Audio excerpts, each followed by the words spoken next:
All right, here we are on Tuesday, I think. I'm not sure. I have to wait till Saturday to put my flip-flops on to realize it's Saturday these days. But it's great to meet you, Joanna. Welcome. Nice to meet you too. Thanks for having me. Oh, it's my pleasure. I've heard a lot of good things from our mutual friend, Coop, as we call him, Henderson Yeah, Cooper. I'd like to know if is he the one that's in charge of all your security and freedoms and all that stuff?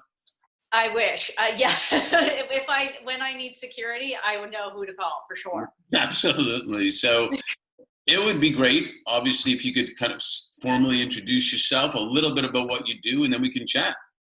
Sure. Dr. Joanna Dodd Massey. I have a PhD in psychology and MBA, and I've spent my entire career, which is, when I'm being honest, about 30 years, working in communications, primarily with reporting into, for the last 20 of those years, reporting into presidents, CEOs, mostly publicly held companies. I worked at companies such as Condé Nast, Lionsgate, CBS Viacom, Discovery, Hasbro. So, Small, but, huh? small little companies. Yes, small companies. I love the media industry. And I recently, back in 2019, started to work as a consultant, an author, and I'm a public speaker. And my specialty is combining the psychology and the business background, which I love because I find human beings fascinating. And the reality of it is companies comprise human beings. When you're talking about a brand, what is a brand? It's the people in the company in that moment. And so it's really, I find business and psychology to be completely interwoven. And I look at it through that lens. Also, because I was in the media industry for so many years, I have either been promoting to, not either, both. I've been both promoting to and working with 18 to 34-year-olds since I was 18 to 34 years old. So I know Millennials and Gen Z really well. And part of what I do is I write about them, and I talk to companies and management teams and employee bases about how to incorporate all the changes that are happening, because they are bringing a lot of changes.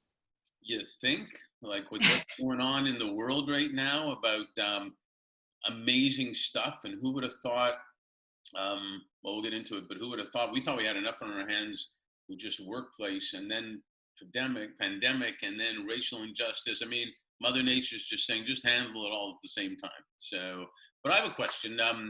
We're going to have a lot to talk about, probably even beyond this interview, based on what you do, and I love your energy, so that's all fantastic. Thank you. Everybody talks about their why, everybody talks about their what, their this and that, but why do you do what you do? That is a very interesting question. Why? I really believe that I call myself the queen of pivoting. And the reason I call myself the queen of pivoting is because when I was younger, and this might be a generational thing, I'm Generation X, I had this idea that you went to work and you worked your way up a corporate ladder rung by rung, and that you ended up at the top. So that was my goal. And I actually wanted to be a CEO, but as a communications person, obviously chief communications officer was, the one stop before CEO. My career has not gone linearly or that way at all. I mean, at all. And it was not in my control. And so why I do what I do, literally, it feels like I consider my life, I think of myself like a water molecule in the ocean, right? Where literally, you know how you just go, like the waves and the water molecules are just moving with the motion of the ocean. I'm literally like a water molecule bobbing around the ocean. And it's like, I'm going to do this right now, and that'll get me to chief communications officer. Oh, oops, I got downsized, right before the recession. I think, okay, I'm going to pivot. And you know what? I think a psychology degree would be great. I've always wanted one of those, and I'm in a recession, so I'm going to be out of work for a while, and then finish the degree and think, I don't really want to be a therapist. I like business. I want to be back in business. And then, like the ocean, like the wave just pushes me back into Hollywood, and it's gone like that over and over and over again. I can give you at least 5 examples of where my career has sort of taken a little bit of a turn that I didn't anticipate or plan for, but that worked out great. So I'm actually talking to Philippe Cousteau in the family today. So I should tell him about your water molecule example. I mentor a lot of women, and when they get frustrated in their careers, or they feel like they're they don't have control over what's happening. I use the water molecule example a lot. And I say to them, I said, if you were a water molecule and you looked up and realized, darn it, today's my day to go to shore, and I don't want to go to shore. I don't like going to shore. I get pounded onto the sand. I get dragged back into the ocean. I really don't want to go. But you don't have a choice. You're the water molecule. Like, you're going to shore. Like, too bad. And I use that example a lot. It sort of helps them. It helps everybody, I think, get sort of, okay, this is what I'm on. This is what's going on in my life today. I've just got to deal with it and do it. I really like the image of, I really don't want to go. That was really good. Well, and the funniest part of that story is when I tell it, I usually say, the water molecule right next to you looks up, sees he's going to shore, he or she's going to shore, and is like, yes, I love going to shore. This is so fun, Exactly. So you would recognize this, and I totally believe what you're saying about it. It's the people. You can't touch a company. It's the people, which is why we talk about recognizing leaders who care. A company can't care per se, but the leaders can care as the company. And it's taken decades really for corporate brands, corporate people, leaders, and to align their brands with social impact and realize it's good for business. It's good definitely now, which was the turning point, I think, for attracting and keeping people who only want to work with leaders who care. So, and you've had a fascinating life of pivoting, apparently the queen of pivoting, and which is around the human workforce, which is around diversity, which is around emotion and actions and things of that nature, that it's all about human beings in the workplace. So with that, partly revealing the answer to your question, because I'm already talking too much, is what differentiates you as one of the leaders who care? I believe that it goes back to what I said earlier, which is that I really understand and study the psychology behind what happens to the people who I'm working with and working for. And I think that really differentiates how I function. So to give you an example, because I worked in the media industry for so long, it's an industry that's been in a tremendous amount of upheaval and change for decades now, since the 90s. A lot of mergers and acquisitions, joint ventures, shutting down, the whole thing. I have been acquired, joint ventured, merged, shut down, and been on the purchasing side once. I've been on every side of the equation as a head of communications, or as a senior comms person in a company. And what I find is that when that's happening, or frankly at any point, one of my favorite things to do when anything's going on in the company is to walk out of the ivory tower, i.e. the C-suite, and walk around the company and do what I call taking the temperature of the company. And I have certain people on different floors, usually mid-level managers, that I go to, and I just stop by their desk and I say hi and how you doing, and they know I come by, and I've developed a rapport with them, and they know they can trust me. And I ask them, what's going on? What are you hearing today? What can we do to help? What's happening? They're sort of like, it's like putting my ear to the ground, except for they're my ear for me, and as a result of that, the other thing that happens is that when something's going on in the company, people will say, they'll tell someone, go into Joanna's office and talk to her.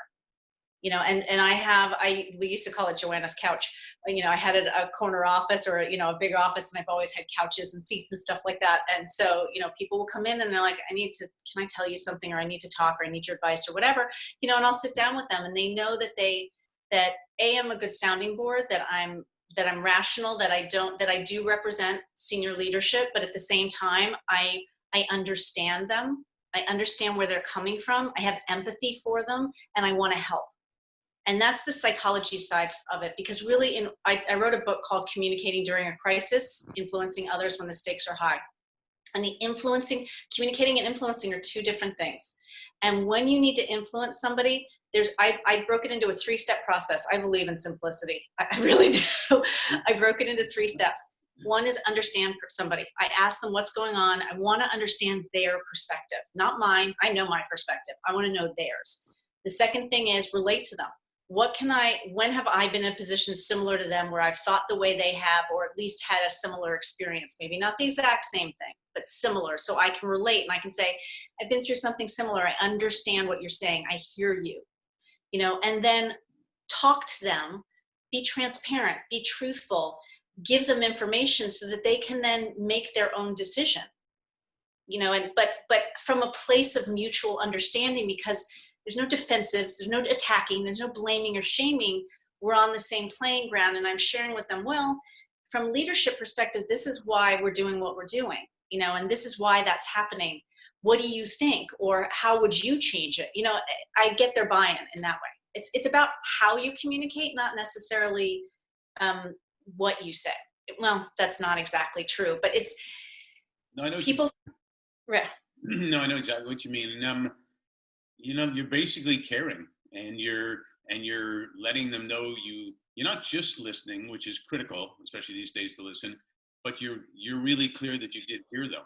And I see that a lot in talent acquisition. I see a lot in sales for sure, where people kind of sort of are listening until there's a pause and they get their own crap in there when there's a pause, but they really didn't listen to what was going on. So I totally get, and it's so critical.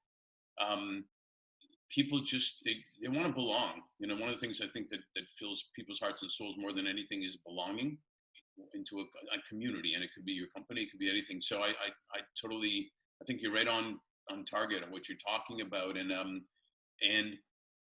a lot of it has to do with, with well-being, basically, of people. And there's so many things we can talk about there, but I remember my grandparents, I'm sure yours and everybody's grandparents did the same thing, but it wasn't a line, they meant it. And mine had a Kiev accent from Russia back then, and they would say, as long as you have your health, that's the most important thing, right? But they meant it. It wasn't just a brand line or something. And so we got all this technology zooming along. Then you got COVID, the pandemic, which closed down the world and changed our lives. And then small item like racial injustice, which has also been going on forever. So people have had some time to think now because of everything going on. So I'd like to get your perspective of what our awareness is going to be when we're at work, or when we're, at home with our family, or even in the community, of how things are going to change, how we're going to engage with each other. I think that one of the things that I love about these two younger generations, Millennials and Gen Z, and especially, I do tend to break millennial up into two different groups, because they were born, I use Pew Research numbers, and according to Pew, they're born 1981 to 1996. The kids that were born in 81, the early 80s, they knew a world that was MTV and only 4 channels and 10 or 15 cable networks. Like, they knew a different world.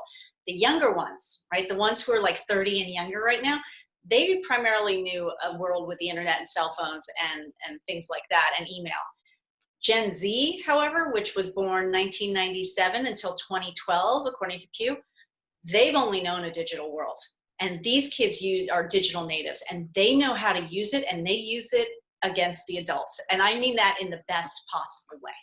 They, as an adult, you can't even anticipate what these kids can come up with and do. And to use a recent example, there was the police in one of I think it was Minneapolis, but quite frankly, it might not have been. It could have been, I don't know what city it was in, and I don't want to state it wrong. I just read this article yesterday that the police were monitoring peaceful protests, and they set up an app, and they asked for people to report when they saw something that was wrong during a protest. And so literally worldwide, I'm not talking about only in this city, the call went out on TikTok, and the call went out to K-pop fans who are ravenous fans. Yeah. And they started to bombard this police app with photos of K-pop groups and like dance photos and dance videos. And the police had to take the app down the next day. They couldn't possibly see what they were looking for, because there were, by all accounts, possibly hundreds of thousands. Like, you don't know how many, so sure. That's brilliant. They were protecting the protesters and their right to peacefully assemble, right? And to do what they want without the police, sort of being the strong arm, which is what we're battling against right now. So, and things like that are happening all the time.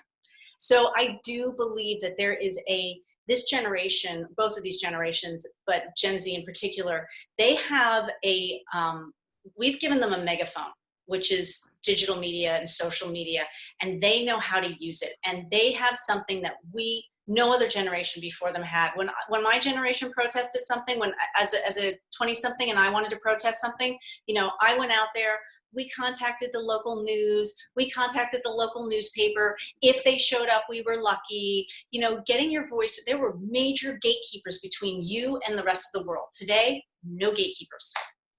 Well, knowledge is power, right? And media, it's fantastic. You can either look at things as the negatives. I talked to a lawyer recently, and there's two types of lawyers. There's one that thinks about all the things that can go wrong not to do something, or the creative lawyer that says, okay, we got some risk, but let's figure out how you can do it. And in a way, it's similar because they've figured out how to do some amazing things. And that's where we can have a great discussion, about, I think there's amazing opportunity right now for dramatic change that will be incredible. And, one of the things we look at with business leaders who care, because we do believe, and I think this is where you fit in really well too, we do believe that it's going to be the business leaders, for the most part, obviously a lot of younger people too, but younger people are business leaders now too. There are 30 and 25-year-old CEOs out there, but the business leaders have realized that they have to play a role in caring about their talent, to get them and to keep them. And that means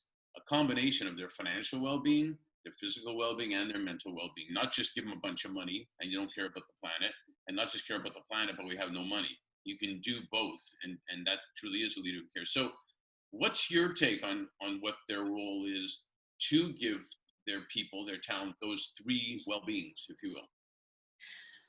So in another book that I wrote called Culture Shock, Surviving 5 Generations in One Workplace, I talk a lot about this because a lot of the book is, there are a lot of miscommunications and misunderstandings now that we have these 5 different generations in the workforce for the first time ever.